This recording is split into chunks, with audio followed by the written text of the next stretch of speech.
जदयू भीम सांसद के माध्यम से दलितों का उत्थान कर रहे हैं।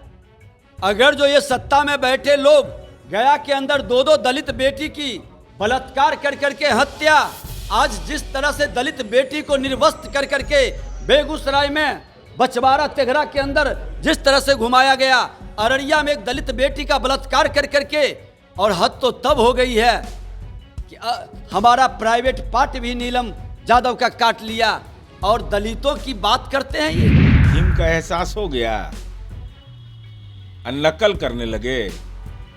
तो भीम समागम अगर कर रहे हैं तो हमारी उम्मीद यह है कि आप यह जरूर स्पष्ट करिएगा कि सावरकर का सम्मान और अंबेडकर का अपमान।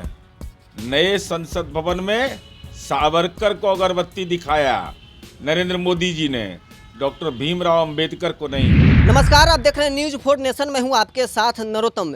जैसे जैसे लोकसभा का चुनाव नज़दीक आते जा रहा है, राजनीतिक पार्टियां अब दलितों को रिझाने में लग गई है। पहले जनता दल यूनाइटेड भीम संसद का आयोजन किया, उसके बाद अब भारतीय जनता पार्टी अंबेडकर समागम का आयोजन करने वाली है।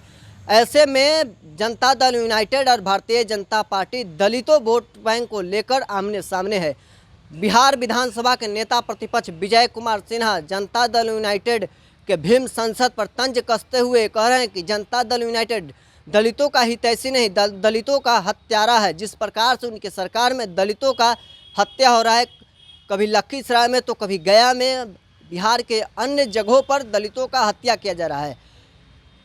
दूसरी तरफ जनता दल यूनाइटेड के मुख्य प्रवक्ता और विधान पार्षद नीरज कुमार भारतीय जनता पार्टी पर हमला बोले हैं। नीरज कुमार भारतीय जनता पार्टी के अंबेडकर समागम पर जदयू का नकल बता दिया।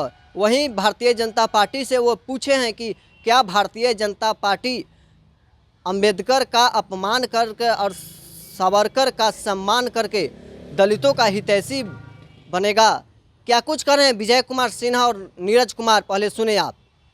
जदयू भीम सांसद के माध्यम से दलितों का उत्थान कर रहे हैं।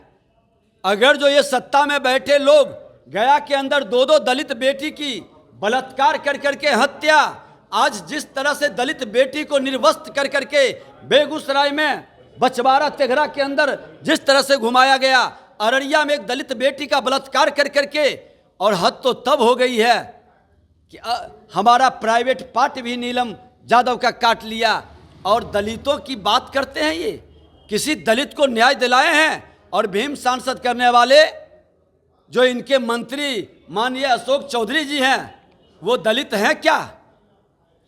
कोई लक्षण है दलित का उसमें? आप प्रकट करें। अगर जो दलित का उनमें गुण रहता, दलित के प्रति सहानुभूति रहती, तो इन लोगों को आंसू पोंछने के लिए जाते। दलितों के ऊपर अत्याचार हो रहे हैं, न्यायिक जांच कराते, लोगों को सजा देते, स्पीडी ट्रायल चला करके। एक जगह ये गए हैं क्या?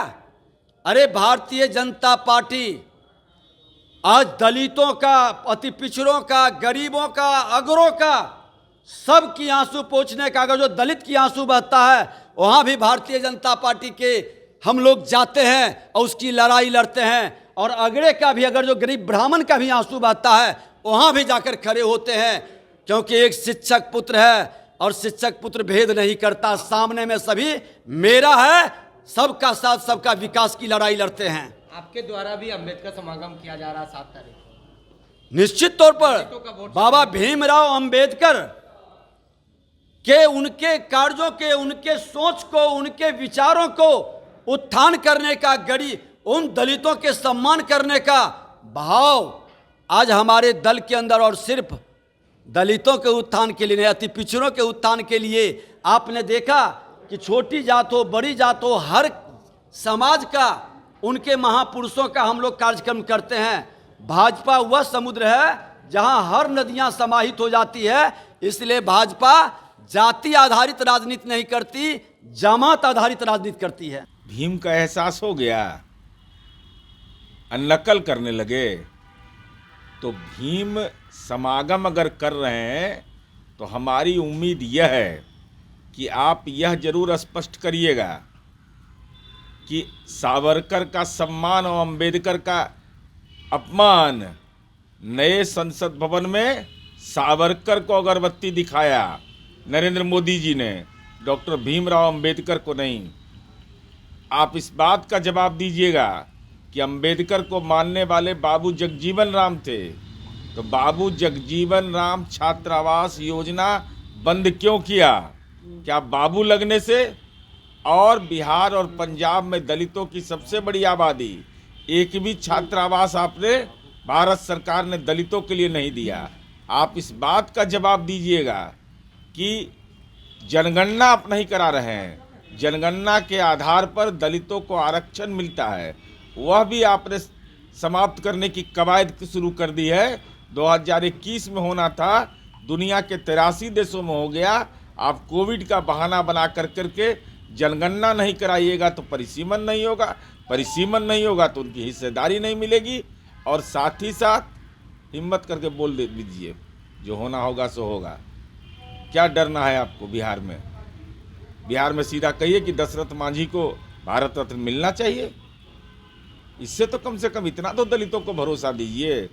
अगर समागम कर रहे हैं, वो भी 6 दिसंबर को आप नहीं कर रहे हैं, क्योंकि 6 दिसंबर को तो लोग सवाल आपसे पूछेगा। परिनिर्वाण दिवस है तो आप 7 दिसंबर को कर रहे हैं, उसके लिए भी कोई दिक्कत नहीं है, लेकिन इन सवालों पर जरूर भीम समागम में जवाब आना चाहिए। तो आपने सुना बिहार विधानसभा के नेता प्रतिपक्ष विजय कुमार सिन्हा और नीरज कुमार में तीखी नोक-झोंक हुई। आपने सुना क्या कुछ कहा विजय कुमार सिन्हा और नीरज कुमार। आप बने रहें न्यूज़ 4 नेशन के साथ।